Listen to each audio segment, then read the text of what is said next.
Okay चलो check करो, फटाफट से आ जाओ क्वेश्चन नंबर 3 पे। क्या कह रहा है ये, समझते हैं इसकी कहानी। ये बोल रहा है ट्रायल बैलेंस आपको दिया हुआ है किसका, मिस्टर पंडित का, फॉर द ईयर एंडेड 31 मार्च 2022। तो ट्रायल बैलेंस है, ट्रायल बैलेंस इसमें कुछ है तो है नहीं, asset expense liability capital income सब दी हुई है अपने को, है ना।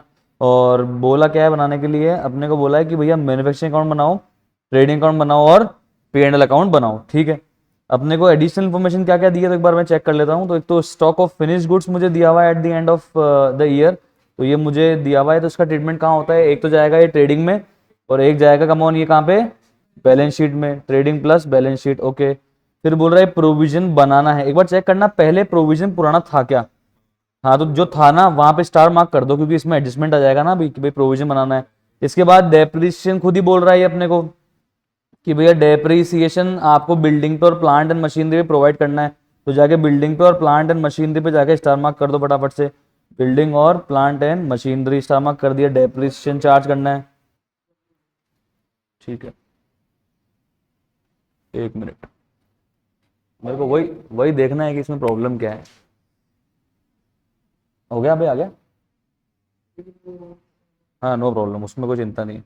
चलो तो लैंड और बिल्डिंग और प्लांट एंड मशीनरी में स्टार मार्क कर दिया क्योंकि डेप्रिसिएशन लगना है। उसके बाद आगे आ जाओ आप, एक्रूड कमीशन 12,500 मिलनी थी अपने को साल भर के लिए, बट मुझे लग रहा है मिली नहीं है। एक्रूड का मतलब क्या, कमीशन कमा ली बट मिली नहीं है।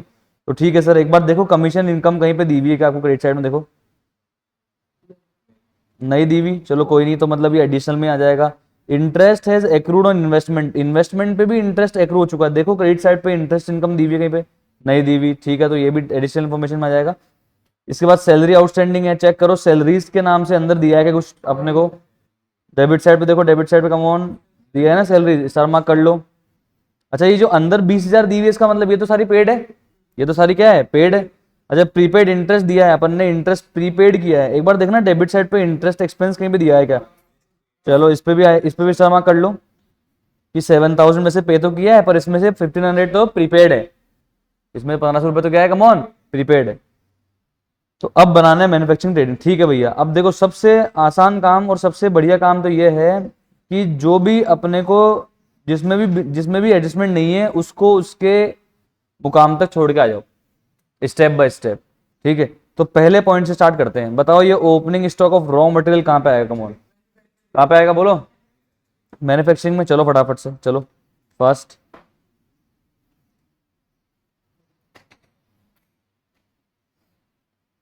मैन्युफैक्चरिंग में लिखेंगे कहाँ पे, debit side to direct material consume लिखूंगा पहले तो मैं,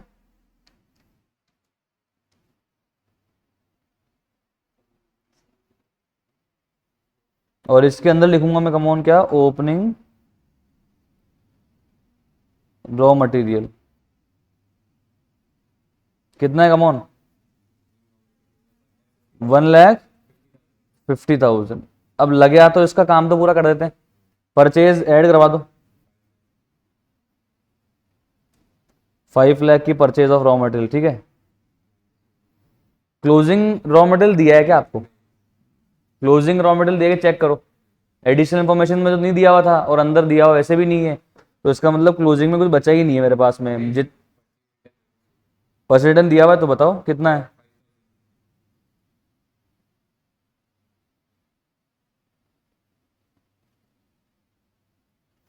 लेस परचेज कितना है, बताओ कितना आया, 1,50,000 का स्टार्टिंग में था, नेट में अपन ने एक तरह से 4,95,000 और परचेस किया और कुछ बचा नहीं, इसका मतलब सारा यूज कर लिया, सारा खर्चा हो गया, ठीक है। कितना, 6,45,000, आगे यहाँ तक क्लियर है। वापिस चलो ऊपर स्टेटमेंट में, तो कर दिया ये opening stock of raw material. अब करना फिनिश गुड्स का ओपनिंग स्टॉक कहाँ आएगा जी, कम ऑन, फिनिश गुड्स का ओपनिंग स्टॉक कहाँ पे आएगा, ट्रेडिंग, चलो फटाफट ट्रेडिंग में चलो, ट्रेडिंग के डेबिट साइड पे टू ओपनिंग स्टॉक,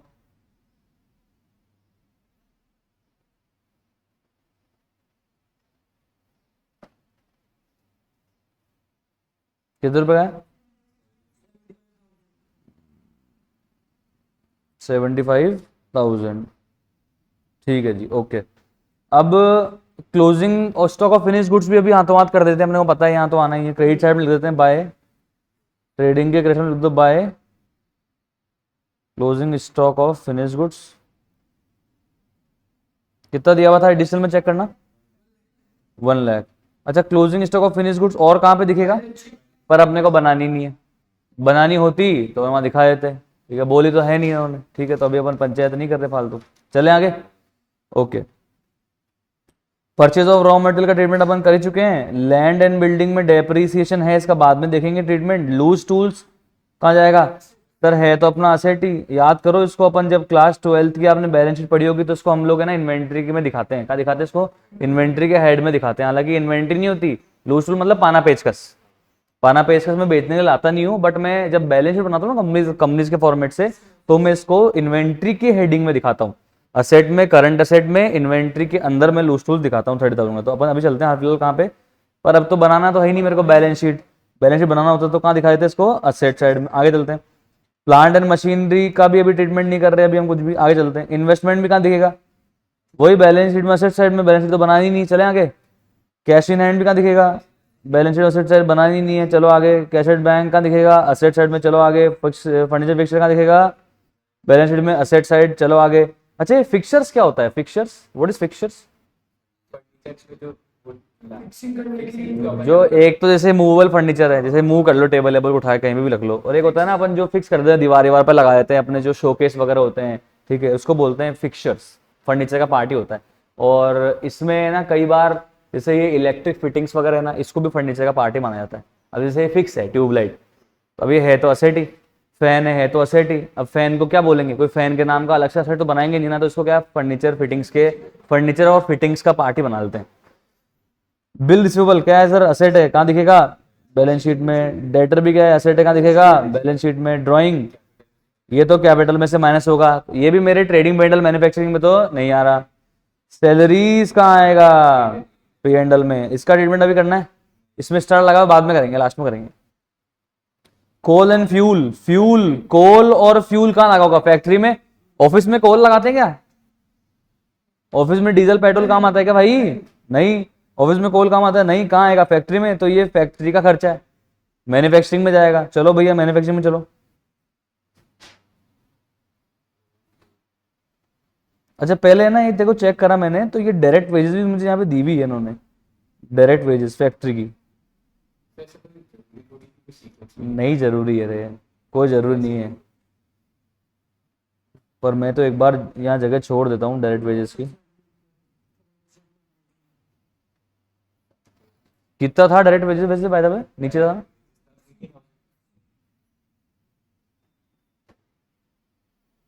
हाँ, क्या है, कोल एंड फ्यूल है ना, डेबिट साइड लिख दो आप तो, हेडिंग लगाओ ही मत। कितने रुपए का था कोल एंड फ्यूल, इसके बाद क्या दिया हुआ है, फैक्ट्री का रेंट भी कहाँ आएगा, मैन्युफैक्चरिंग में आएगा। फैक्ट्री तक के सारे खर्चे जो हैं साहब मैन्युफैक्चरिंग अकाउंट में आएंगे। कितने रुपए फैक्ट्री रेंट, ओके आगे बताओ। जनरल एक्सपेंस तो चलो भैया पेंडल में चलो, पेंडल में एक लाइन ऊपर ही छोड़ दो और लिखो फिर to general expense debit side पे, क्योंकि क्या पता ऊपर से ग्रॉस लॉस आया है, इसलिए हमेशा एक लाइन छोड़ देनी चाहिए। कितना जनरल एक्सपेंस,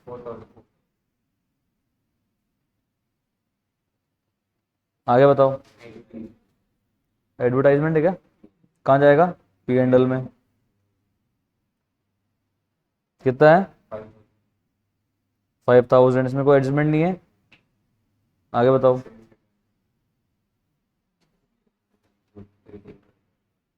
सेल्स रिटर्न यहाँ कहाँ से आएगा सर, क्या कर रहे हो? मैं भी तुम्हारी बातों में आ गया। चलो सेल्स तो बाद में ट्रेडिंग में भी डालेंगे ना, सेल्स तब लिख देंगे। और बताओ क्या दिया हुआ है, क्या दिया हुआ, कौन, बैड डेट्स। बैड डेट्स कितने रुपए के दिए जी आपको, 4,000। अब इसका ट्रीटमेंट देखना आप, अपने को क्या बोला है कि प्रोविजन अपने को मेंटेन करके चलना है, ये क्रिएटेड नहीं है, इसको मैं ना मेंटेन्ड पढ़ूंगा मैं यहाँ पे, इसको इज टू बी मेंटेन्ड, इसको आप सही कर लो, इसको आप सही करो, और इसको आप क्रिएटेड के तौर पे नहीं, इसको आप मेंटेन की तरह पढ़ो कि प्रोविजन कितने का मेंटेन करना है, कमॉन अपने को 5% मेंटेन करना है। अब देखना जी, सुनना मेरी बात,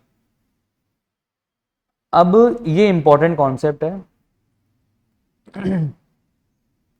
अभी अभी हाल फिलहाल के लिए मेरे पास प्रोविजन कितना था, बैड डेट्स कितने का हो रखा है, ठीक है, तो बैड डेट्स कहां से चार्ज करूंगा, P&L से या प्रोविजन से, कितना, बस 2000 या 4000, 4 करेंगे, पर प्रोविजन में तो 2000 ही है अभी, पहले P&L से लेंगे और फिर बैड डेट्स को राइट ऑफ करेंगे, पक्का, क्या चार्ज करेंगे, किसको, तो प्रोविजन में तो 2000 ही है हाल फिलहाल, तो अभी प्रोविजन में है ही 2000 रुपए, मैं तो ये कह रहा हूं अभी है ही मेरे पास में 2000 रुपीज, तो मैं 4400 से करूंगा।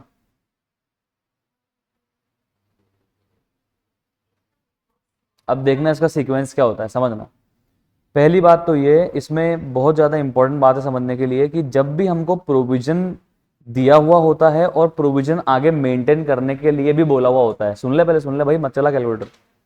जब प्रोविजन दिया हुआ होता है और प्रोविजन आगे मेंटेन करने के लिए भी कहा हुआ होता है, मतलब प्रोविजन की तो मेरे पास में कमी नहीं है, अगर कमी पड़ेगी तो मैं कहाँ से ले लूंगा, पापा से ले लूंगा, पापा कौन है, P&L से ले लूंगा, सीधी सीधी बात है। अब एक बार के लिए मैं ना यहाँ पे आपको समझाने के लिए बना रहा हूँ प्रोविजन का अकाउंट, प्रोविजन फॉर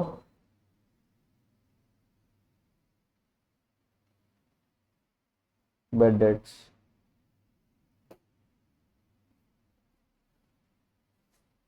बताना ओपनिंग बैलेंस का amount, by balance brought down 2000, okay. अब क्लोज, ये जो बैड डेट्स है ना, ये बैड डेट्स चाहे पैसे कम भी है तो भी चार्ज किससे होगा, ये प्रोविजन से ही होगा, क्योंकि प्रोविजन है और आगे मेंटेन भी करना है, मतलब प्रोविजन में कमी पड़ेगी तो पैसा आ जाएगा वो छोड़ो, पर बैड डेट चार्ज कहां से होगा, प्रोविजन से ही चार्ज होगा, ध्यान रखना ये बात आप। कितना है बैड डेट्स, 4000 आ गया। अब मुझे मेंटेन कितना करना है वो भी लिख दूं मैं, डेबिट साइड पे टू बैलेंस कैरी डाउन, बताना डेटर थे कितने के, कितने के थे, पक्का, और उसमें तो बैड डेट्स हो गए ना, माइनस नहीं करेंगे, अपन तो क्लोजिंग डेटर पे तो प्रोविजन मेंटेन करेंगे ना, तो डेटर क्लोजिंग कितने हैं,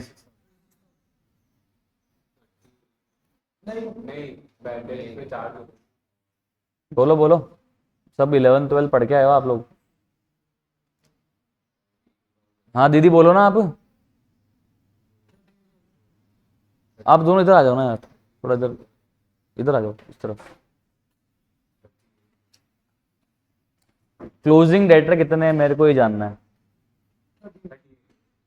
क्या, हाँ दीदी आप बोलो, मेरे को आपकी बात सुनने का इंटरेस्ट आ रहा है, बोलो आप। 40 है डेटर, क्लोजिंग डेटर 40,000 है क्या, क्यों, ये बैड डेट्स 4000 का हो रखा है ना, तो ये माइनस नहीं होगा इसमें से, क्या, मैं क्या पूछ रहा हूँ उसका जवाब दो, ये 4000 इसमें से माइनस नहीं होगा क्या, ये बैड डेट्स हुआ है ना, तो ये इसमें से 4000 का डेटर में से माइनस नहीं होगा क्या, बैड डेट्स की क्या एंट्री हो, चलो बोलो दीदी एंट्री बोलो, तो डेटर कम होता है ना बैड डेट से, तो ये डेटर कम नहीं होगा क्या बैड डेट्स की वजह से, तो डेटर कितने बचेंगे, हाँ हाँ, नहीं मैं आपसे बात, हाँ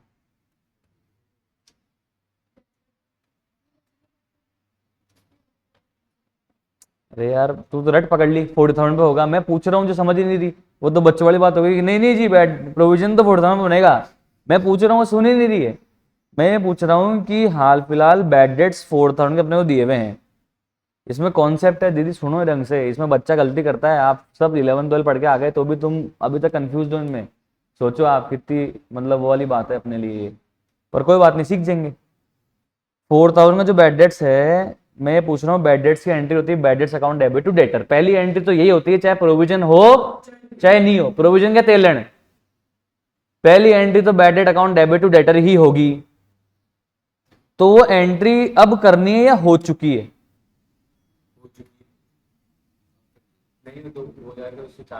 अरे यार फिर वही बात कर दी आपने, 2000 चार्ज कर लेंगे। मैं बोल रहा हूं आपको चार्ज करने की बात है, पहले बैड डेट्स प्रोवाइड तो कर बुक्स में।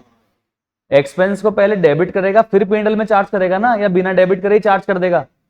दो एंट्री होती है। अब चक्कर क्या है कि जिन स्कूलों में आप पढ़े हो तो इसमें क्या है कि एंट्री सिखा ही नहीं, बट डायरेक्टली ट्रेडिंग P&L बना दिया। अरे भाई दो एंट्री होती है, पहले एक्सपेंस डेबिट होता है जब भी अपन पे करते हैं, उसके बाद उस एक्सपेंस को अपन क्या करते हैं, क्रेडिट करके चार्ज करते हैं P&L में या प्रोविजन में।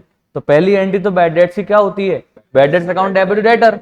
तो मैं बोल रहा हूं कि बैड डेट्स की वजह से डेटर कम होंगे या हो चुके हैं? हो चुके हैं, तभी तो ये ट्रायल बैलेंस में है। मतलब इन बैड डेट्स की वजह से वापस से डेटर को कम नहीं करना है, ऑलरेडी माइनस हो चुके हैं, क्योंकि already bad debts account debit to debtor की एंट्री पास हो चुकी है, तभी तो बैड डेट्स का अकाउंट बनाया होगा। तो तभी तो उसका बैलेंस या क्रेडिट इधर इधर आ रहा है डेबिट साइड में। बिना एंट्री करे बैड डेट जिंदा हो जाता क्या? होता ही नहीं। उसका फिर लेजर भी नहीं बनता, और लेजर भी नहीं बनता तो वो ट्रायल बैलेंस में उसका बैलेंस भी नहीं आता। बैलेंस आया इसका मतलब एंट्री हो चुकी है, ये ऑलरेडी हो चुकी है एंट्री, एंट्री ऑलरेडी पास्ट। तो वापिस से डेटर को कम करने की जरूरत नहीं है। ठीक है, ये तो एंट्री हो चुकी है, ये भी हमारे को नहीं करनी। मतलब ये डेटर 40,000 के 4,000 माइनस करने के बाद दिख रहे हैं, मतलब वापस से 4,000 माइनस करने की कोई जरूरत नहीं है। प्रोविजन में क्या करना है वो सब बात की बात है। मैं आपसे क्या पूछ रहा हूँ कि ये डेटर 40,000 में से 4,000 माइनस करने हो चुके हैं, ऑलरेडी होने के बाद ये डेटर दिख रहा है। मतलब क्लोजिंग डेटर कितना है मेरा, 40,000 ही है। और क्लोजिंग डेटर में मुझे बताना कितना परसेंट का प्रोविजन मेंटेन करना है। कमॉन, 5%। कितना करना है मेंटेन? 5%। तो बताओ 40,000 का 5% कितना हुआ? कमॉन, 40,000 का 5% कितना हुआ? इतना मुझे बैलेंस मेंटेन करना है प्रोविजन में। लास्ट में 2,000 रुपए का बैलेंस मेरे को लास्ट में चाहिए। सर वो पुराना बैलेंस है, वो तो अभी खत्म होगा ना। मुझे तो क्लोजिंग अभी रुक जाओ सर, अभी आप पता नहीं, मुझे नहीं पता आप कहाँ से पढ़ के आए हो, क्या पढ़ के आए हो। This is the real concept, ऐसे अकाउंट बनता है। मैं वही बता रहा हूँ आपको। जो ओपनिंग में बैलेंस दिया हुआ था 2,000, वो मैंने क्रेडिट साइड पे उतार लिया। जो मुझे मेंटेन करके चलना है, भाई मेरे पास गुल्लक में आज 2,000 हैं, पर मेरे पास में 2,000 रहने भी चाहिए। दो अलग अलग बातें हो गई। आज 2,000 है, ये रहा आज 2,000 है जो, और 2,000 रहने भी चाहिए, ये रहा क्लोजिंग बैलेंस। अब इस बीच हुआ क्या, 2,000 गुल्लक में है, अब 4,000 रुपए का बैड डेट से यहां चार्ज होना है, मतलब 4,000 गुल्लक से बाहर निकलने। पर फिर भी मेरे लास्ट में कितने बचने चाहिए? लास्ट में 2,000 बचने चाहिए। तो फिर कितने पापा से और लेने पड़ेंगे पैसे? पापा से कितने रुपए ले लूं कि ये लास्ट में क्लोजिंग बैलेंस 2,000 बच जाए, बैड डेट 4,000 का चार्ज करने के बाद 4,000। तो पापा से यहां पे कितने रुपए ले लूंगा बाय P&L अकाउंट? 4,000। ये आ गया बैलेंसिंग फिगर। अब देखो, अब चलते हैं सीधे रास्ते। 2,000 थे, पापा से कितने ले लिए अपन ने? 4,000 ले लिए, कितने हो गए? 6,000। कितने रुपए बैड डेट्स में चले गए? 4,000। कितने बच गए? 2,000। बचाने भी कितने? 2,000 आया। बच्चे यहाँ पे कंफ्यूज होते हैं, जो बताता हूँ आपको। उनको लगता है कि साहब प्रोविजन अपने पास 2,000 ही है ना, तो 2,000 तो आप है ना प्रोविजन से चार्ज कर लो बैड डेट्स को, और बाकी बचा हुआ P&L से कर लो। क्यों भाई? जब प्रोविजन मुझे मेंटेन करने के लिए बोला है, तो प्रोविजन में मेरे पास सफिशिएंट बैलेंस है। नहीं होगा तो पहले किससे ले लूंगा? पापा से। पहले किससे ले लूंगा? कौन? पापा से। पापा कौन है? P&L। अब देखना क्या एंट्री हुई यहाँ बैड डेट चार्ज करने की। पहली एंट्री तो हो चुकी थी, ये वाली एंट्री पहले वाली तो हो चुकी थी, ये वाली एंट्री तो पहली वाली एंट्री तो हो चुकी थी। अब मैं आज चार्ज कर रहा हूँ बैड डेट्स को, तो आज मैंने क्या एंट्री दी? देखो, आज मैंने एंट्री करी provision for bad debts account debit to bad debts, charge करने वाली एंट्री। समझ में आया? भले ही मेरे पास प्रोविजन में नहीं थे पैसे, पर मैंने फिर भी प्रोविजन से बैड डेट चार्ज करा। क्यों? क्योंकि इस एंट्री के पहले भी एक एंट्री हुई है। एक मिनट यार,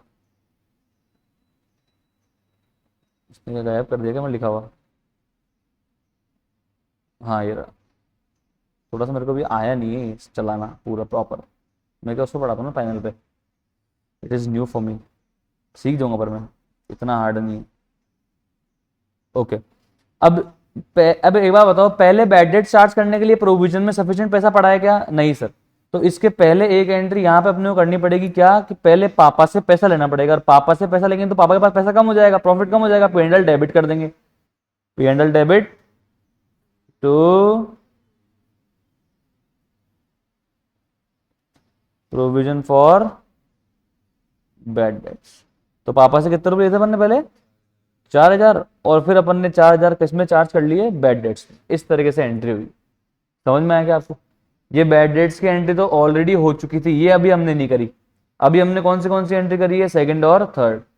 पहले कौन सी करी है? पापा से पैसे लेने वाली, और फिर बैड डेट्स को प्रोविजन से चार्ज करने वाली। आया क्या सीक्वेंस? समझ में नहीं आया? अरे बोलो आया कि नहीं आया? पक्की बात। अब देखो अकाउंट ऐसा दिखता है, ऐसा दिख रहा है अकाउंट। ओपनिंग में 2,000 थे, पापा से कितने ले लिए? 4,000। बैड डेट कितना चार्ज कर दिया? 4,000। लास्ट में कितना बचा? 2,000। समझ में आया क्या आपको? अरे बोलो। तो बताओ P&L में प्रोविजन का कितना रुपए जाएगा? अब भी नहीं आ रहा। किस एंट्री में P&L है तुमको दिख नहीं रहा क्या? कम ऑन, थर्ड एंट्री यार, क्या कर रहे हो? तो थर्ड एंट्री में P&L अकाउंट डेबिट हो रहा है। बाकी किसी भी एंट्री में P&L डेबिट हुआ क्या? नहीं हुआ। तो P&L में कितने रुपए जाएगा डेबिट में? 4,000 to provision for bad debts या डाउटफुल डेट्स। आया क्या? समझ में नहीं आया? पक्की बात। सर वो बैड डेट्स नहीं जाएगा P&L में? बैड डेट्स नहीं जाएगा P&L में? अरे सर आप क्या बोल रहे हो? आपको पता है क्या बोल रहे हो आप? ऑलरेडी एंट्री क्या हो चुकी है? ऑलरेडी एंट्री तो bro bad debt account debit to debtor की हुई है। हाँ, ये बैड डेट्स को चार्ज करने वाली एंट्री कौन सी हुई है? Second entry. कौन सी? प्रोविजन। हमने बैड डेट्स को प्रोविजन चार्ज किया, P&L चार्ज किया, प्रोविजन चार्ज किया, इसलिए ये P&L में नहीं जा रहा। समझ में आ रहा है क्या? दो अलग अलग चीज है भाई। एक तो होता है एक्सपेंस को रिकॉर्ड करने वाली एंट्री, और एक होता है एक्सपेंस को चार्ज करने वाली एंट्री। एक्सपेंस को रिकॉर्ड तो हम पहले ही कर चुके थे, bad debts account debit to debtor. अगर नहीं करा होता तो डेटर को आज कम करते, पर अब करने की जरूरत थी नहीं, क्योंकि पहले ही वो कम हो चुका था। तो ये तो एक एक्सपेक्ट हो गया। सेकंड एस्पेक्ट क्या है? अब उस बैड डेट को चार्ज करना है। अब चार्ज कहां से करेंगे? या तो प्रोविजन चार्ज करेंगे या फिर P&L चार्ज करेंगे। तो बताओ चार्ज कहां से करा मैंने यहाँ पे? उसको प्रोविजन से। तो P&L कम होगा या प्रोविजन कम होगा? प्रोविजन कम होगा, P&L कम नहीं होगा। किसकी वजह से कम नहीं हो रहा प्रोविजन? किसकी वजह से P&L कम नहीं हो रहा? बैड डेट्स की वजह से P&L कम नहीं हो रहा। पर जो अपन ने प्रोविजन में पैसे लिए पापा से, उसकी वजह से तो P&L कम होगा ना। तो सिर्फ 4,000 जाएगा ये वाला। समझ में आया क्या? अरे बोलो आया कि नहीं आया? ये पुराने पापा है आप लोग हैं, मतलब भर भर के पुराने पापे हैं। सर हम सन्ड्री डेटर में से हमेशा प्रोविजन का क्लोजिंग बैलेंस माइनस करते बस। तो फिर बैलेंस शीट में तो 38,000 का दिखता, बिल्कुल सही नेट। बैलेंस शीट में डेटर तो कितने दिखेगा? 38,000। कैसे? 40 जगह debtor minus closing balance of provision 2,000 का, तो बैलेंस शीट में डेटर कितने दिखेगा? 38,000 का। ये पता है चैप्टर 17-18 चैप्टर थे ना आपके, वो क्लास 11 में TS ग्रेवाल के, उसमें ना इलस्ट्रेशन थे, 7-8 इलस्ट्रेशन दिए हुए हैं ये बैड डेट्स और प्रोविजनों के। Bad debts, provision for doubtful debt, provision for discount on debtor, इनके दिए हुए हैं। बट ठीक है, वो सब स्किप हो जाते हैं चीज़ें। और फिर आपके यहाँ एक चैप्टर था पहले, सिंगल एंट्री आया करता था 11 क्लास में, पर उसको टीचर कटवा देते हैं स्कूल में, जबकि वो चैप्टर बहुत बढ़िया है, उससे क्या दिमाग खुलता है। और एक चैप्टर था पहले बिल्स ऑफ एक्सचेंज क्लास 11 में, वो भी टीचर कटवा देते हैं। मतलब वो तो चलो CBSE ने कटवा दिया, CBSE ने कट कर दिया कोर्स से। तो क्या अच्छे अच्छे चैप्टर जो दिमाग खोलता है ना बच्चों का, वो अब इन्होंने रखे हुए ही नहीं है और रटाने वाली विद्या कर दी। एक भी क्वेश्चन आपने कभी जिंदगी में ऐसा किया जहाँ पे आपको जर्नल एंट्री भी करनी पड़ रही है, लेजर बनानी पड़ रही है, ट्रायल बैलेंस भी बनाना पड़ रहा है, उसमें रेक्टिफिकेशन ऑफ एरर भी करनी पड़ रही है, और फिर आपको वहां से ट्रेडिंग पेंडल बैलेंस भी बनानी पड़ रही है? किया आपने ऐसा क्वेश्चन? और फिर अगले साल वापस से ओपनिंग एंट्री करनी पड़ रही है। तो आपको ना पता है, आपको आता ही नहीं है। आपको सिर्फ ये आता है कि आउटस्टैंडिंग एक्सपेंस की एंट्री क्या है, पर आपको ये नहीं पता कि अगले साल से क्या करेंगे। आपको क्लोजिंग एंट्री पता है? Salary account debit to outstanding salary, पर अगले साल उस आउटस्टैंडिंग सैलरी की क्या एंट्री होने वाली है वो आपको नहीं पता। इसी से प्रॉब्लम आती है एक्चुअली, कनेक्टिविटी बिल्ड नहीं होती बच्चे की, फिर उसको प्रॉब्लम आती है, जबकि अकाउंट्स हार्ड है नहीं। अगर एक क्वेश्चन ढंग से करा देगा ना टीचर 4 घंटे लेके, जिसमें लेजर वेजर सब, वो journal ledger trial balance trading P and L balance sheet सब कुछ, और नेक्स्ट ईयर की ओपनिंग एंट्री, बच्चे के दिमाग में कंफ्यूजन नहीं रहेगा भाई। अपन तो करवाते हैं सर, अपन करवाते हैं ब्रो, क्योंकि मुझे मालूम है बच्चा यहाँ मरता है। चले आगे, पक्की बात, ये एंट्री है इसकी, ठीक है। तो देखो आप एक बार अभी चलो पेंडल में आप फटाफट से, और पेंडल में क्या देखेंगे अपन, 2 बैड डेट्स या 2 प्रोविजन फॉर डाउटफुल डेट।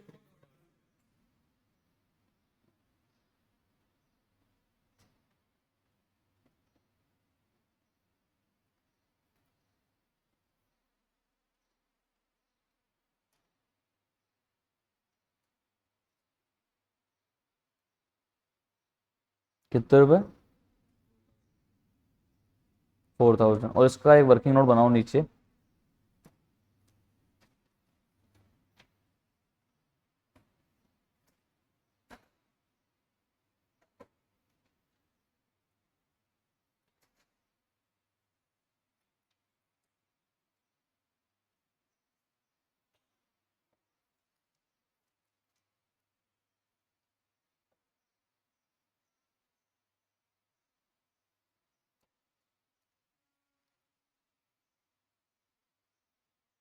मैं आपको जब वो फाइनल अकाउंट्स वाला कराऊंगा तो 3-4 केसेस प्रोविजन के ले लूंगा, डोंट वरी, अलग अलग केसेस ले लूंगा, जिससे आपका कॉन्सेप्ट अच्छा हो जाएगा।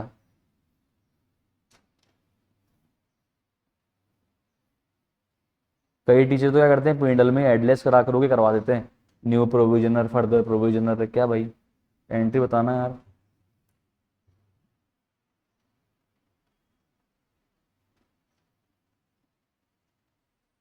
बाय बैलेंस ब्रॉड डाउन कितना था भैया प्रोविजन बैलेंस में, 2000। अब बैड डेट्स, ये ध्यान रखना बस मेरी बात, कान खोल के सुन लेना, कि अगर प्रोविजन है और भले ही कम है और प्रोविजन आगे मेंटेन करना है, मतलब पैसे की तो कमी नहीं पड़ेगी, तो भैया उस केस में बैड डेट्स सारा का सारा आपको कहाँ से चार्ज करना है, प्रोविजन से ही। अरे पेंडल से नहीं करना भाई, वो पीछे वाला वो उसको कह रहा हूँ मैं, कहाँ से चार्ज करना है भाई, प्रोविजन से ही करना है। चाहे अभी मेरे पास 2000 ही है, बैड डेट्स कितने हैं 4000, तो पर फिर भी बैड डेट्स चार्ज कहाँ पे करना है, प्रोविजन में ही करना है।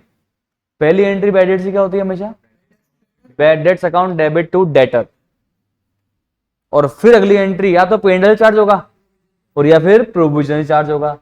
प्रोविजन नहीं है तो पापा से पैसे लेंगे, और गुल्लक है तो गुल्लक से पैसे लेंगे, गुल्लक मतलब प्रोविजन, गुल्लक मतलब प्रोविजन, पापा मतलब पेंडल। समझ में आ गया आपको। तो अभी तो मेरे पास गुल्लक में पैसे हैं और नहीं है तो पापा से पैसे ले लेंगे, तो कुल मिला खर्चा जो बैड डेट से 4000 रुपये खर्चा है कहाँ से करना है, गुल्लक से करना है, प्रोविजन से ही करना है। तो प्रोविजन में डेबिट साइड 2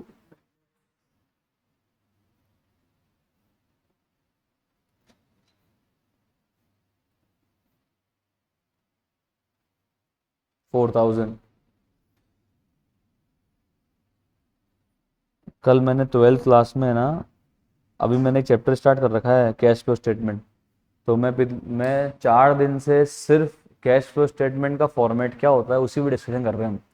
हमने एक भी क्वेश्चन नहीं किया, ठीक है। और उस फॉर्मेट में आपको याद होगा, हम कुछ चीज़ें एडलेस करते हैं, है ना, वो increase in current asset minus करते हैं, decrease in current asset add करते हैं, क्यों करते हैं ऐसा लॉजिक नहीं मालूम होता है बच्चों को, बिलीव में नहीं पता होता है। इनको मैंने का लॉजिक बताया, क्या कहानी होती है क्या नहीं होती है। मैंने उनको बोला, मैं कहा मैं 5 घंटे का बेसिक लूंगा, आपको पढ़ना है तो बढ़िया, नहीं पढ़ना है तो कोई दिक्कत नहीं, समझ में आ जाए तो बढ़िया, नहीं समझ में और बढ़िया, पर जो पढ़ना चाहता है कॉन्सेप्ट से उसको तो पढ़ाने की जिम्मेदारी है ना मेरी। भाई सब बच्चों को समझ में आ गया कैश फ्लो स्टेटमेंट कैसे बनता है और ये क्यों बना है। आप लोगों ने डायरेक्ट इनडायरेक्ट मेथड पढ़ा है, पहले मैंने इनको पढ़ाया डायरेक्ट मेथड, तुम्हारे कोर्स में नहीं है, पर डायरेक्ट मेथड में क्या क्या आता है उसको समझने के बाद ही समझ में आएगा कि हम इनडायरेक्ट में सब क्यों कर रहे हैं। और पूरा बैक से लेके गया ट्रेडिंग बंडल मैन्युफैक्चरिंग बना के फिर वापस रिवर्स लेके गया और फिर समझाया इनको, तो इनको कल समझ में आ गया फॉर्मेट। अब इनको अटका नहीं सकते आप, अब अटकाओगे कैसे, समझ गया फॉर्मेट, रिटर्न विद्या नहीं है। अब ये फॉर्मेट आपको खोल देंगे, बोले ऐसे से बना है, खेल लो, तो मजा आएगा इनको पढ़ने का कसम से। कल 1 घंटे एक बच्चे ने पलक नहीं चिपकाई। मैं सिर्फ फोकस मैं कहा सिर्फ सुनो आप बस, और कुछ नहीं करना आप, सिर्फ समझने में ध्यान दो। मैं कहा ये ओरिजिनल कंटेंट है, पूरे यूट्यूब पे नहीं मिलेगा। मैं कहा अपना खुद का कंटेंट है, गारंटी है, ढूंढ के बता देना। बात ये है, मेरे को मतलब ही नहीं, अपन पढ़ के थोड़ा आते हैं। चलो अब ये जो प्रोविजन है ना दोस्त, ये जो प्रोविजन है ना, अब इसका क्लोजिंग बैलेंस अपने को 5% मेंटेन करना है। 5% मेंटेन करना है, तो 5% किसका मेंटेन करना है? क्लोजिंग डेटर का। किसका? कम ऑन, क्लोजिंग डेटर का। किसका? क्लोजिंग डेटर का। क्लोजिंग डेटर कितना है? 40,000 है 36,000? 40,000। क्यों 36 क्यों नहीं है? बैड डेट्स ऑलरेडी माइनस हो चुके। अगर माइनस नहीं हुए होते तो बैड डेट्स कहाँ दिए हुए होते? नीचे दिए हुए होते। हाँ, तो फिर हम पहले बैड डेट्स डेटर से भी माइनस करते और फिर 36,000 का 5% करते। समझ में आया आपको? Very good. तो 40,000 का कितना परसेंट? कितना हुआ? 2,000 है, 4,000 का खर्चा हो गया, उसके बाद भी 2,000 बचना चाहिए। तो बताओ पापा से कितने रुपए लेने? बैलेंसिंग फिगर निकाल दो, ये बहुत काम आता है आपके।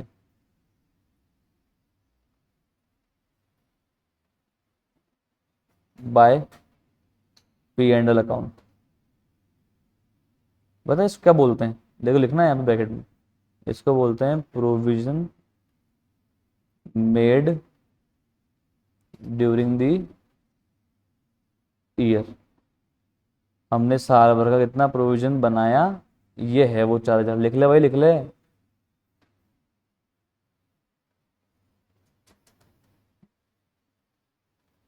अगर मान लो बैलेंस नीचे देते तो अपन पहले डेटर में से 4,000 माइनस करते, 36 पे भी 5% बनाते हैं। हाँ, और उसके बाद उस बैलेंस को चार्ज तो यहाँ करते ही। हाँ, चार्ज तो करेंगे ही। उसको पहले प्रोवाइड भी करते और फिर चार्ज भी करते। 36। समझ में आ गया? पक्का? लिखा है आप पेंडल में? सो जा फिर। ये आ गया टू प्रोविजन। अब यहाँ पे रेफर कर दो working note number 1। Refer working note number 1।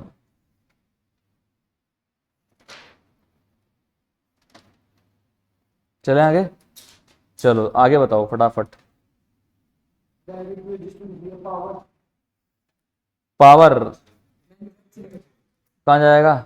Manufacturing. Power लिखा हुआ है, इलेक्ट्रिसिटी लिखी हुई होती तो मैं जरूर उसको ऑफिस में डाल देता, पेंडर में डाल देता। पर पावर लिखा हुआ है तो मैन्युफैक्चरिंग में डेबिट साइड लिख देना, टू पावर।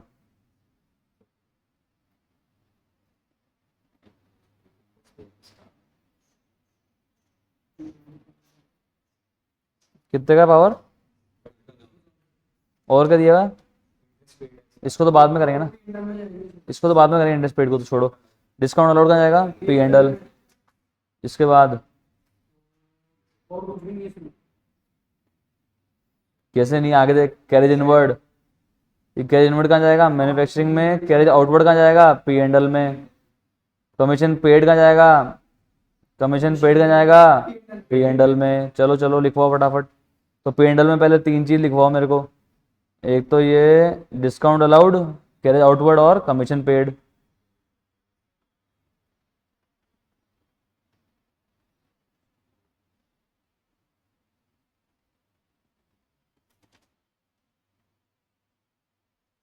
कितना डिस्काउंट अलाउड? कमीशन पेड कितना है?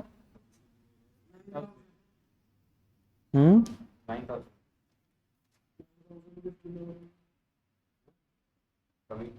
और कैरेज ऑर्डर कितना है?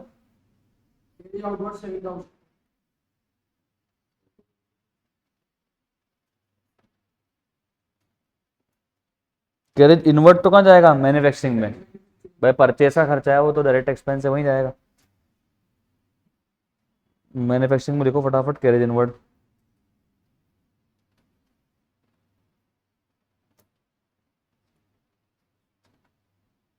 कितना है कैरेज इनवर्ट? ओके, ये लिख दिया अपन ने, खरक दिया का डेबिट साइड खात्मा। अब आ जाओ क्रेडिट साइड पे। तो सन्ड्री क्रेडिटर कहाँ जाएगा?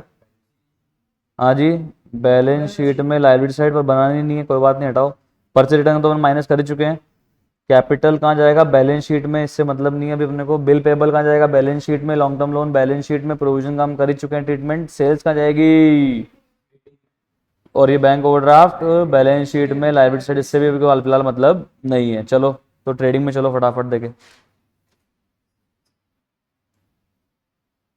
भाई माल बना रहे हैं वो मैन्युफैक्चरिंग में लिख रहे हैं, पर बेस तो अपन ट्रेडिंग से ही रहे हैं ना। तो सेल्स कहाँ जाएगी, ट्रेडिंग में। अब सेल्स अगर ट्रेडिंग में जाएगी तो सेल्स रिटर्न माइनस करना मत भूलना भैया। सेल्स कितने की है, ग्रॉस ग्रॉस सेल, और रिटर्न कितने का है, तो सेल्स लेस सेल्स रिटर्न।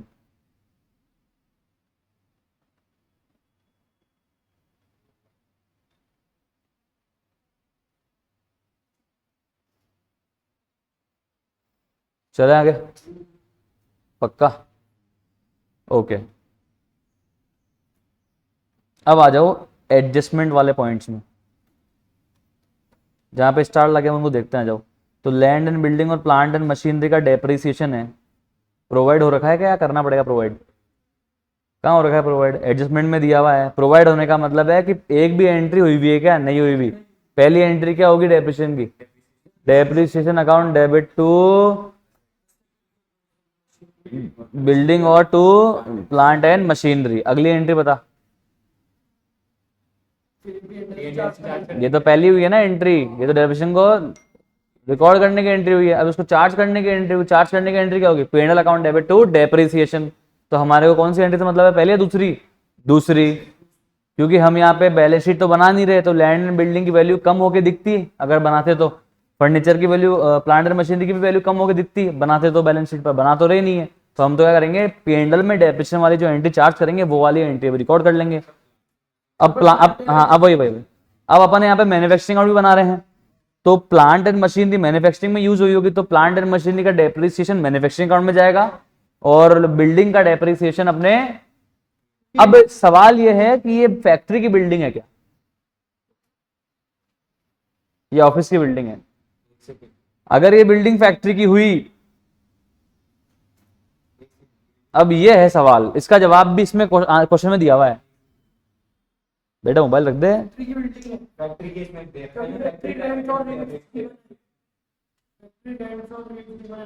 क्या यार, हाँ हाँ दीदी, एक ही पढ़ रहा है पूरी क्लास में, तुम्हारी एक बच्ची पढ़ रही है। ऑफिस की बिल्डिंग है, अगर जब फैक्ट्री का रेंट लग रहा है तो इसका मतलब फैक्ट्री तो किराए पे है ना, इसका मतलब बिल्डिंग किसकी है, ऑफिस की।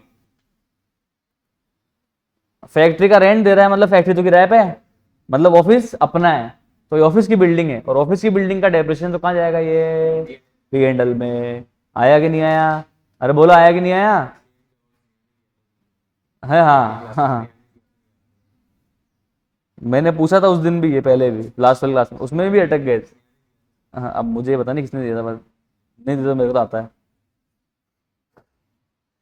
तो चलो P&L लिखते हैं यहाँ पे, टू डेप्रिसिएशन किसका,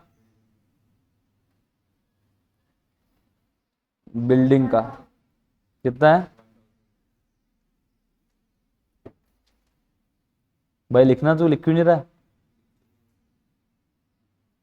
पहले ही, फिर आंसर क्यों नहीं दे पाया। और प्लांट एंड मशीनरी का डेप्रिसिएशन आ जाएगा मैन्युफैक्चरिंग में।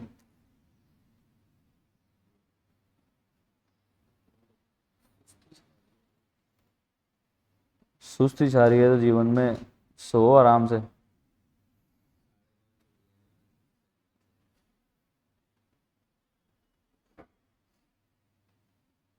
ये बात बताऊँ क्या, माइंड अपने कंट्रोल में होता है, जैसे कंट्रोल करते हो ना वैसे हो जाता है। 3000। अभी आर्मी वाले जो होते हैं, आर्मी पर्सनल्स होते हैं, तो वो भी अपनी तरह इंसान ही होते हैं, पर वो ट्रेनिंग लेते हैं उस चीज़ की, कैसे 3-3 4-4 दिन बिना सोए बिना खाए जग जाते हैं वो। मतलब मड में रहना है उनको, तालाब में रहना है तो तालाब में रहते हैं, अंदर रहेंगे, सांस लेने के लिए बाहर आएंगे फिर अंदर, ऐसे ट्रेनिंग कराते हैं इनकी। जो ये होते हैं ना, मतलब ये पैरामिलिट्री में जो होते हैं, बहुत भयंकर ट्रेनिंग होती है इनकी, ब्लैक कमांडोज इनकी कंप्लीट। मतलब भूख प्यास, मतलब आपको नींद से त्रस्त कर देते हैं, मतलब आपके दिमाग से खेलते हैं ये, ऐसी ट्रेनिंग देते हैं ये। मतलब आपको खाने के लिए नहीं देंगे, पीने के लिए नहीं देंगे, मतलब तड़पा देंगे आपको, फिर भी आपको जंग लड़वाएंगे, फिर देखेंगे कि आप लड़ पा रहे हो कि नहीं लड़ पा रहे हो। और फिर आपको पैरा कमांडो और इनमें लेते हैं, मतलब पैरा मिलिट्री में, इनमें बहुत भारी चीज़ होती है ये। लोग करते ही है ना, करते ही हैं, खेलते ही। अब जैसे अपन मान लो माउंट एवरेस्ट के उस पे गए क्लाइंबिंग पे, या कहीं बर्फ नहीं दब गए, तो लोग जी के बाहर आते ही है ना, दम नहीं तोड़ते अंदर, वो कहते हैं उनको जीना होता है। कोई बिल्डिंग में भूकंप आ गया, दब गया अंदर, तो भी वो सांस ले रहा होता है अंदर, उसको पता है मैं बाहर निकल सकता हूँ, उम्मीद रहती है। माइंड को ट्रेनिंग होती है, मतलब आप चाहो ना आराम से 2-3 दिन बिना सोए निकाल सकते हो, आराम से। बट आपको माइंड को बार बार बोलना पड़ेगा, नहीं आप खुद को बार बार बोलोगे ये चीज़ कि यार कोई दिक्कत नहीं आ रही मुझे नींद, सही हूँ मैं। अभी हम गए थे बॉम्बे, तो सूरत से हम दरबार पर खेलने चले गए, सोए ही नहीं, एक रात बीच में सोए ही नहीं हम तो, पूरे दिन फिर बॉम्बे घूमे, उसके बाद 4 घंटे सोए, उसके बाद फिर अगले दिन घूमे, एक रात तो सोए ही नहीं, ऐसे ऐसे झपक भी नहीं लगाई, पूरे दिन के जागे हुए, दिन के जागे हुए, रात के जागे हुए, फिर अगले दिन जागे हुए, फिर अगले दिन केवल 3-4 घंटे सोए, फिर वापस अगले दिन पूरे जागे हुए। ठीक है, अपने को मतलब माइंड को ट्रेन करना होता है। अब बच्चे जैसे सोचते हैं, बच्चों को एक एक और मिसकंसेप्शन है सीए की पढ़ाई को लेके, बताता हूँ मैं आपको। सबको लगता है कि ना सीए में 15-16 घंटे की पढ़ाई करनी पड़ती है रोज। अरे ऐसा नहीं है। अगर ये सीए की जर्नी 4.5 साल की है ना, तो 4.5 साल की जर्नी में मात्र, से बोल रहा हूँ मैं आपको बिल्कुल परफेक्ट, मात्र 7 से 8 महीने ऐसे आएंगे जब आपको पढ़ना पड़ेगा 14-15 घंटे, जो प्रिपरेशन टाइम होता है। जैसे फाउंडेशन का प्रिपरेशन टाइम होता है 1 महीने लास्ट में, आफ्टर कोचिंग बोल रहा हूँ मैं। कोचिंग तो 5-7 घंटे 8 घंटे की होती है यार, वो तो स्कूल भी जाते थे ना अपन। कोचिंग स्कूल खत्म हो गई, मान लो अपनी ट्रेनिंग खत्म हो गई, उसके बाद जब आप सेल्फ स्टडी कर रहे हो, तो फाउंडेशन के लिए कितने महीने की स्टडी चाहिए? सेल्फ स्टडी 1 महीने की। इंटर में कितने महीने की चाहिए? 3 महीने की। फाइनल में कितने महीने की चाहिए? 3 या 4 महीने की। तो 8 महीने तो पढ़ना है आपको लगातार। जब आपको 14-15 घंटे पढ़ना है, तो वो तो आपको मंजिल दिख रही है, तो आप अपने आप मेहनत करोगे। बाकी के जो बाकी के जो 3 साल और 7-8 महीने हैं, उसमें तो आपको इतना पढ़ना ही नहीं है। आर्टिकलशिप है 2 साल की तो बीच में, बाकी की नॉर्मल कोचिंग है, नॉर्मल लाइफ है यार। फालतू में हवा बना रखा है। और अच्छा कोर्स है ये, मतलब अब तो काफी इजी कर दिया उन्होंने इंटर। पहले इंटर में 8 पेपर आते थे, पेपर कर दिए 6, इजी हो गया ऑटोमेटिक। 3-3 सब्जेक्ट का ग्रुप कर दिया, 3-3 ग्रुप सब्जेक्ट का ग्रुप कर दिया, एमसीक्यू पैटर्न कर दिया। हर पेपर में 30 नंबर का एमसीक्यू देने हैं आपको, हर पेपर में 30, हाँ 6 के पेपर में 30 नंबर के एमसीक्यू में। तो पेपर हार्ड का कर रहे हैं तो आसान कर रहे हैं, इजी कर दिया उन्होंने कोर्स, इजी। जो हमने पढ़ा है ना, उससे आप कम पढ़ रहे हो, से बता रहा हूं। चलो चले आगे, क्लियर है? और बताओ, और क्या था अपने पास एक्स्ट्रा? नहीं नहीं नहीं नहीं नहीं, सैलरी में था ना। चलो तो एक्रूड कमीशन है क्या? चलो हाँ, एक्रूड कमीशन क्या था? एक्रूड कमीशन में कि मिलनी थी अपने को पर मिली नहीं है, कमा ली इनकम और मिली नहीं, एंट्री बोलो। जो इनकम कमा लेते और मिल जाती है, एंट्री बोलो। जो इनकम कमा लेते और मिल जाती है, एंट्री बोलो। Income account debit, wow. Income मैंने कमा ली और मिल भी गई, एंट्री। हाँ, कैश या bank account debit to income, और इनकम कमा ली और मिली नहीं, तो accrued income account debit to income, यही तो एंट्री होती है। तो यहाँ पे क्या एंट्री करूँ?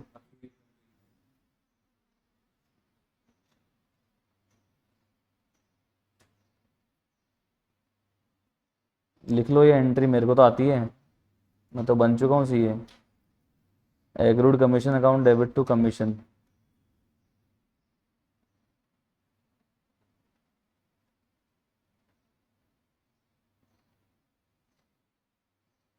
सेकेंड एंट्री क्या होगी? Commission account debit to P and L.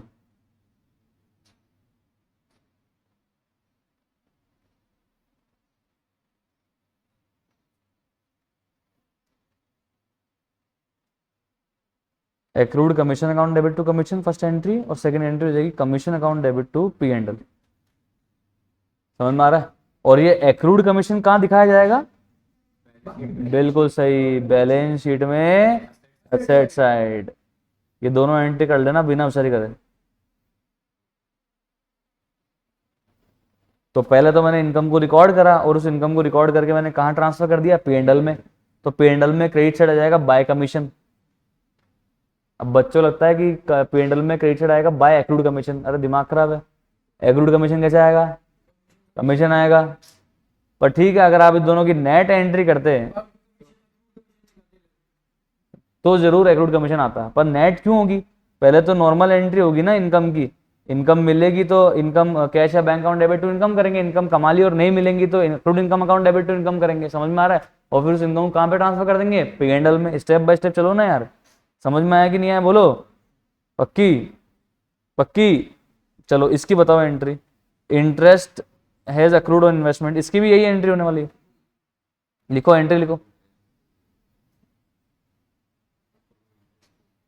Accrued interest account debit to interest, पहली entry.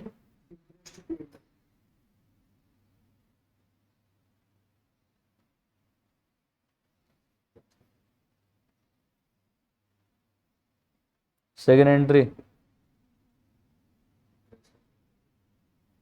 Interest account debit to P&L।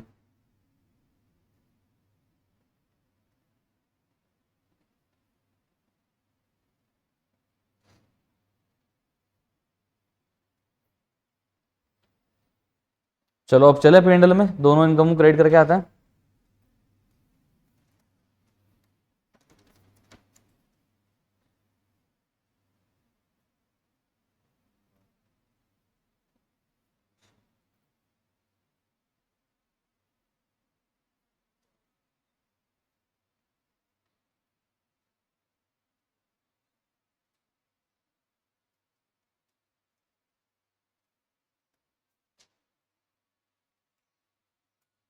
बताना इंटरेस्ट इन्वेस्टमेंट कितना था? 15,000। और कमीशन कितनी थी?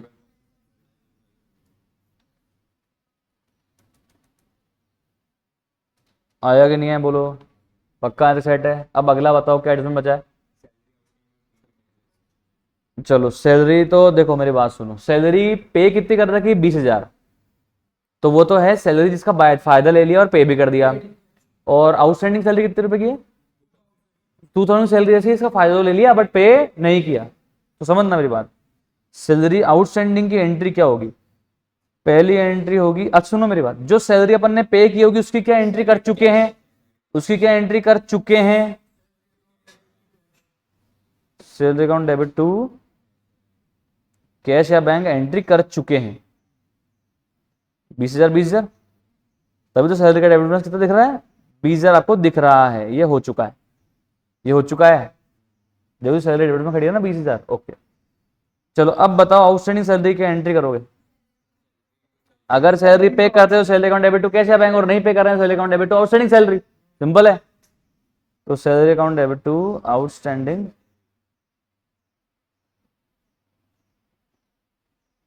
कितना? लॉजिक क्या है देखो, एक्सपेंस बढ़ गया, सैलरी को डेबिट कर दिया, लायबिलिटी बढ़ गई इसलिए आउटस्टैंडिंग सैलरी को क्रेडिट कर दिया। चलो जी, अब अगली एंट्री बोलो।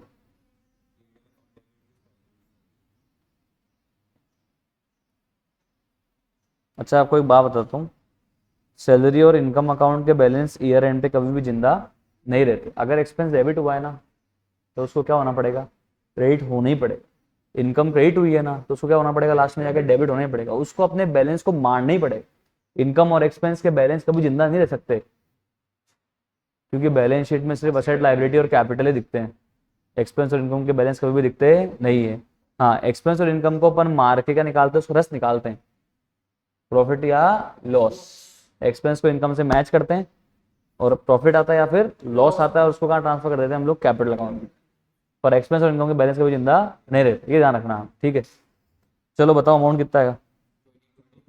कितना आएगा? 22 कैसे आ गया भाई? एक मिनट, 22 टू आएगा ना? है ना? हाँ भाई बोले 2 आएगा। कितना आएगा? 22 आएगा। तू ऐसे अलग ही बोलता है, कोई बात नहीं। सैलरी अकाउंट डेबिट कितना हो रखा था यहाँ पे पहले? 20,000। समझना यार, पहले भी तो रखा था ब्रो। और अभी कितना बढ़ने डेबिट किया अभी? और 2,000। तो कितना डेबिट हो गया ओवरऑल? 22। तो क्रेडिट भी कितना होगा ब्रो? 22। समझ में आया कि नहीं आया?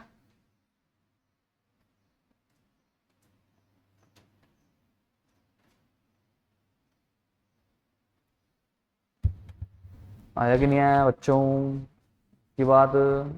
Sure, confirm. अब चलो पेंडल में डेबिट साइड।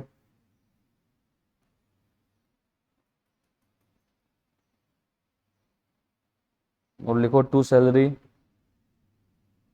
अब यहाँ कैसे लिखना है वो देख लेना। हाँ, पेड इन कैश तो 20,000। ऐसे लिखना, नेतागिरी नहीं, ढंग से लिखो। और ऐड करो यहाँ पे आउटस्टैंडिंग सैलरी। जोर आता है लिखने में।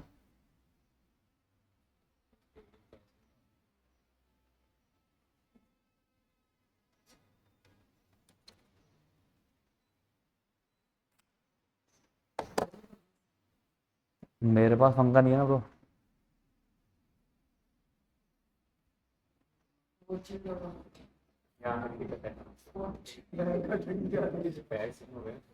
पैर सुनोगे? कश्मीर लग रहा है। तभी तो ये फैन मंगाया था मैंने। चलो यहां तक हो गया। अब और क्या बचा देख लो। Prepaid interest. इंटरेस्ट पेड कितना था बोलो? तो देखो डेबिट साइड में मैं एक बार लेके ले लिख रहा हूँ यहाँ पे। इंटरेस्ट पेड कितना था? 7,000। पर इसमें से प्रीपेड कितने का है? 1,500। तो 5,500 इस साल का खर्चा है। इसकी भी देखो एंट्री चेक करते हैं। इधर देखो, इधर देखो। इंटरेस्ट जब पे किया होगा तो क्या एंट्री की होगी? Interest account debit to cash. 7,000, 7,000 ठीक है। पर अपने को पता है कि इस इंटरेस्ट में से अपन ने जो है ना फायदा, वो 5,500 के इंटरेस्ट का ही लिया है साल भर में। तो अपन कितना इंटरेस्ट पेंडल में ट्रांसफर कर सकते हैं जितने का फायदा लिया है? 5,500। पर इंटरेस्ट डेबिट कितना रखा है? 7,000। तो क्रेडिट भी कितना होएगा?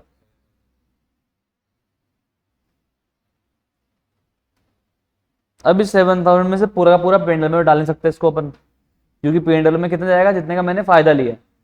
पेंडल में वही एक्सपेंस जाता है जिसका मैंने फायदा लिया, और पेंडल में वही इनकम जाती है जिसको मैंने कमा लिया है।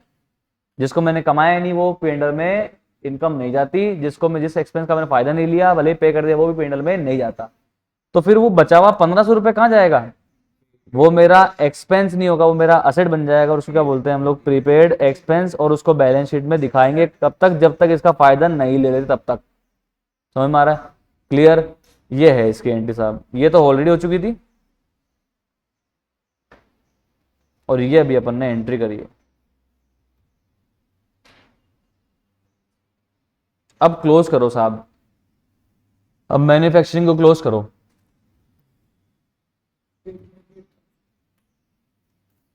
चलो मैन्युफैक्चरिंग के डेबिट में बताओ कितना आ रहा है? डेबिट में, क्योंकि सर क्रेडिट में तो चाहिए नहीं। 8 लाख कहाँ चला जाएगा ये?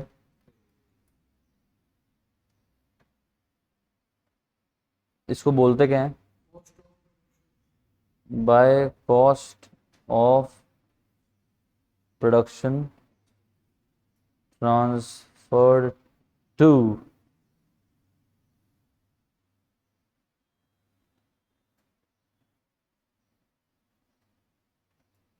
$8,08,000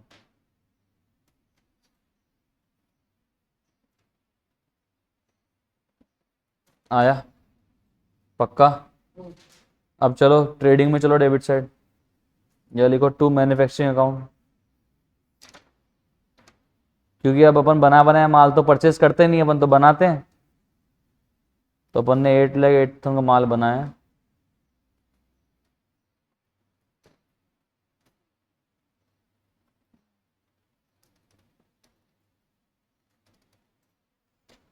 बताओ कितना आ रहा है जीपी का मोन?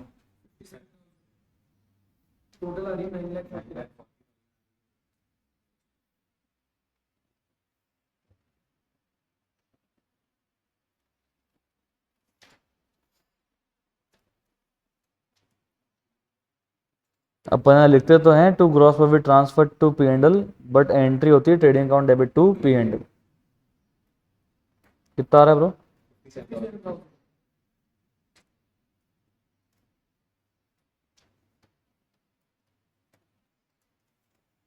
लिख दिया आपने? अब पेंडल क्रेडिट लिखो, by gross profit transferred from trading, कितना?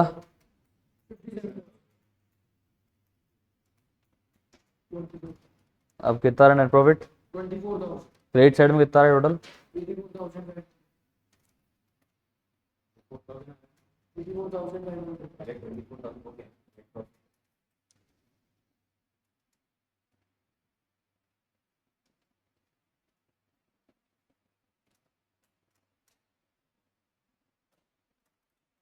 कितना है?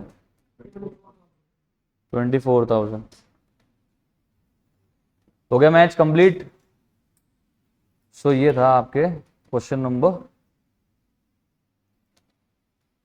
3।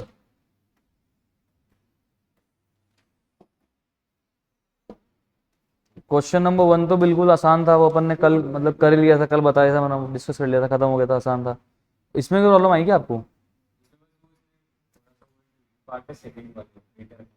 चलो देखते हैं इसको।